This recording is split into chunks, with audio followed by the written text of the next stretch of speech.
This is another favorite. I have so many favorite books.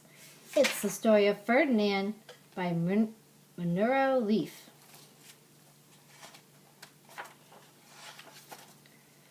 Once upon a time in Spain, there was a little bull and his name was Ferdinand.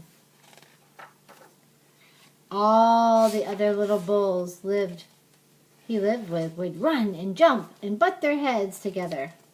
Look at them all running around. But not Ferdinand. Oh, he's a nice, quiet, gentle bull. He liked to sit just quietly and smell the flowers. He had a favorite spot out in the pasture under a cork tree. It was his favorite tree, and he would sit in its shade all day and smell the flowers. Sometimes his mother, who was a cow, would worry about him. She was afraid he would be lonesome all by himself. "Why don't you run and play with the other little bulls and skip and butt your head?" she would say. But Ferdinand would shake his head. "I like it better here, where I can sit and just quietly smell the flowers." His mother saw that he was not lonesome, and because she was an understanding mother, even though she was a cow, she let him just sit there and be happy.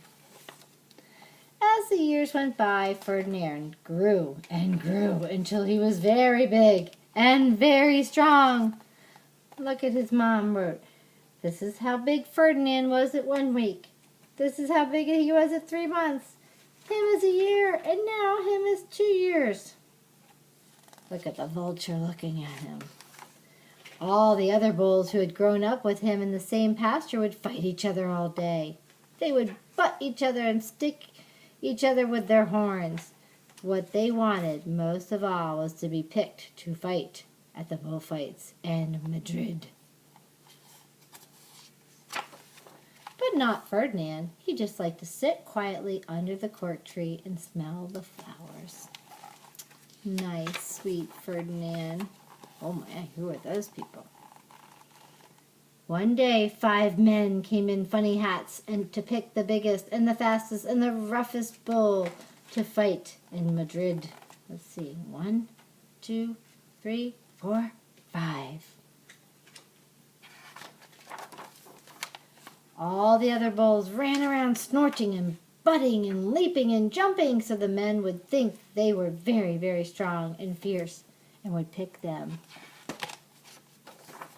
Ferdinand knew they wouldn't pick him, and he didn't care. So he just went out to his favorite cork tree to sit down. There you go, sweet Ferdinand. He didn't look where he was sitting, and instead of sitting on the nice, cool grass in the shade, he sat on, what's that? A bumblebee. Well, if you were a bumblebee and a bull sat on you, what would you do? You would sting him. And that's just what this bee did to Ferdinand. Oh my, look at Ferdinand's eyes. You think he looks happy or sad? Wow, did it hurt? Ferdinand jumped up with a snort. He ran around huffing and puffing and snorting and butting and pawing in the ground as if he was crazy. The 5 men saw him and they all shouted with joy. Here was the largest and the fiercest bull of all. Just the one for the bullfights in Madrid. Oh my goodness, look at Ferdinand making a fuss. So they took him away for the bullfight that day in a cart. Looks like a little parade. What a day it was. Flags were flying, bands were playing, and all the lovely ladies had flowers in their hair. Remember, Ferdinand loved flowers.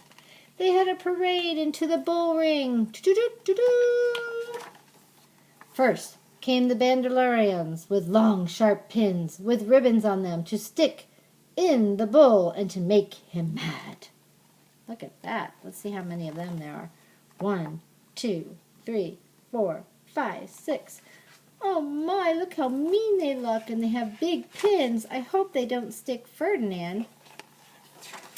Next came the picadors, who rode skinny horses, and they had long spears to stick in the bull and to make him madder.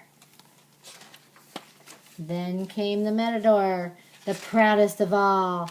He thought he was handsome and bowed to the ladies. He had a red cape and he had a sword and was supposed to stick the bull last of all. Then came the bull, and you know who that was, don't you? Here comes Ferdinand. Do you see him sneaking out? Does he look proud and rough and tough? He looks quiet and gentle to me. They called him Ferdinand the Fierce, and all the bandolerios were afraid of him, and the picadors were afraid of him, and the matador was scared stiff. Oh no! Ferdinand ran to the middle of the ring, and everyone shouted and clapped because they thought he was going to fight fiercely and butt and snort and stick his horns around. But not Ferdinand. When he got to the middle of the ring, he saw the flowers in all the lovely lady's hair, and he just sat down quietly and smelled. He wouldn't fight and be fierce no matter what they did. He just sat and smelled. And the bandolerios were mad, and the picadors were madder, and the matador was so mad that he cried because he couldn't show off with his cape and his sword. Silly people. So they had to take Ferdinand home. And for all I know, he's still sitting there under his favorite cork tree, smelling the flowers, just quietly. He is very happy. The end. And that is the story of Ferdinand.